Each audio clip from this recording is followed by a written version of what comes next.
The LSCM Cheetah Classic. As you guys may know, they have changed the widebody name of the Jester R, so it's no longer the Jester RR widebody, it's now the LSCM Jester RR. And here now we have the LSCM Cheetah Classic, and today we're going to be looking at the mods, which there isn't any except one livery, and we're going to be comparing it. What is different between the LSCM Cheetah Classic and the Cheetah Classic?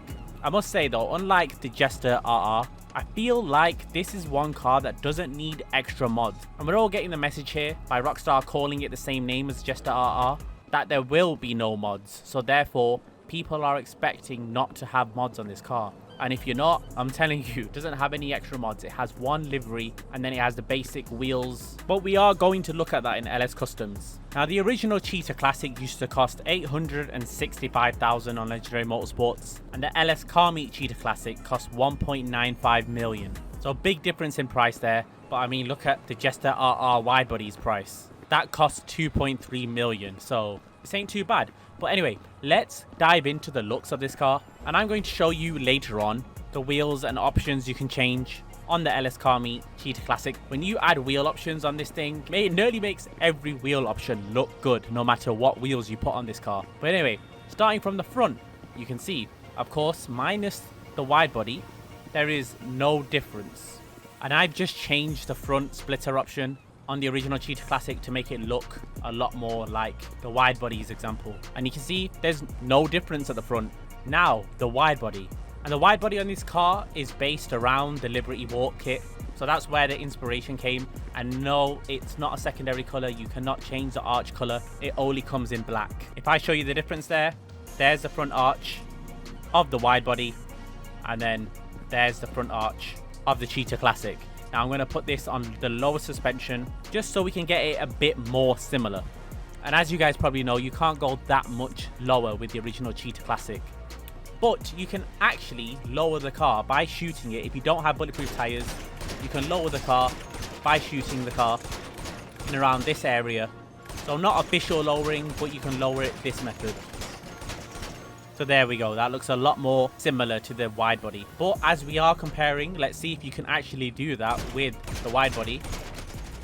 And no, there's no option to lower it even further. And why would you want to? I thought just because we're comparing it there, I just threw that in. But no, you cannot lower it artificially. There we go, we've nearly got the Cheetah Classic just as low as the LSCM Cheetah Classic. But yeah, bonnet the same. And if we look at rear arches, clearly because of the wide body, there is going to be a big difference. And yeah, there's definitely a massive difference. If we look at side vents on stock to stock, they are also the same. And of course you can change the one in the Cheetah Classic, and you can change it to get vents over the top. And for some reason, yeah, they didn't want to put that detail in the LSCM one. And I'm guessing sometime in the future they're going to do stuff with these LSCM cars. That's the reason you can't put mods on them. And from the rear, this is where you're going to see the most difference. And it's quite obvious, and I think I'm not helping it by lowering the Cheetah Classic because, yeah, it looks a lot more similar now that it's lowered. But you can see the Liberty Walk type spoiler on the LSCM version. And you can see this stock original spoiler on the normal Cheetah Classic. And actually, they have the same boot lid option, same vents, practically the same thing. And then you can see there's a whole new diffuser or rear bumper, shall we say, on the wide body. You can even see the ventilation on the side being bigger on the wide body. They've definitely recrafted that. And even if we go change an option on the original Cheetah, there's not one like that. There's only a secondary paint option. And of course, along with that comes the exhaust. You get an exhaust layout that is completely different, hence the new bumper. And yeah, we're not going to waste time. We're not going to customize the original Cheetah Classic. It has a lot of nice mods on there. But we're going to have a look at what this offers, even though I've told you it offers nothing. But something I was really surprised about is the wheel options. The car does come with Gigamesh stock. And here's the one livery option. So you have this one livery option for the LSCM wide body. I don't see many people putting it on. If you want it, it is unique. But I guess at the same time, it's not unique because it's the only option on this new car. Now, what I meant earlier about this car making all wheels look nice, it does. And you still have the same camber. It doesn't go in, it doesn't tuck, or it doesn't poke. It just sits in the fender the same as the stock wheels do. And look, you can put muscle wheels on this car and it still looks, it looks badass. Yeah, unfortunately, I don't have the new street wheels on single player. I mean, no one does. And track wheels. But if I do pull out the handy mod menu, you can see there's the Giga Mesh. And the Giga Mesh is like 1 inch bigger when you apply it from LS Custom. So look, it'll go smaller when I go back to stock. So yeah, when I mean this car makes most wheels look good, I mean, you can't fault it. It looks cool no matter what you put on this car. So I've now put on all the engine upgrades, and let's see the speed difference. Let's see the speed difference between this new LS Car Meet one and the original Cheetah Classic. Let's first get in the Cheetah Classic, run it on the strip. We're not going to do any handling tests and get really in depth. We're just going to race it in a straight line, maxed engine. Let me repair this first.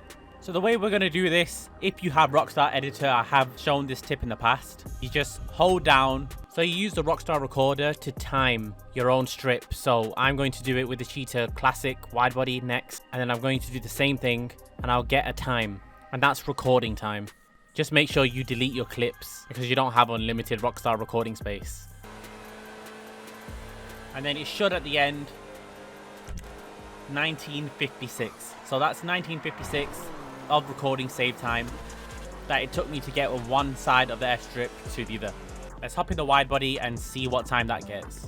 To be fair, initially driving it doesn't seem too much faster, but I guess that's why we're going to just test it on the strip now.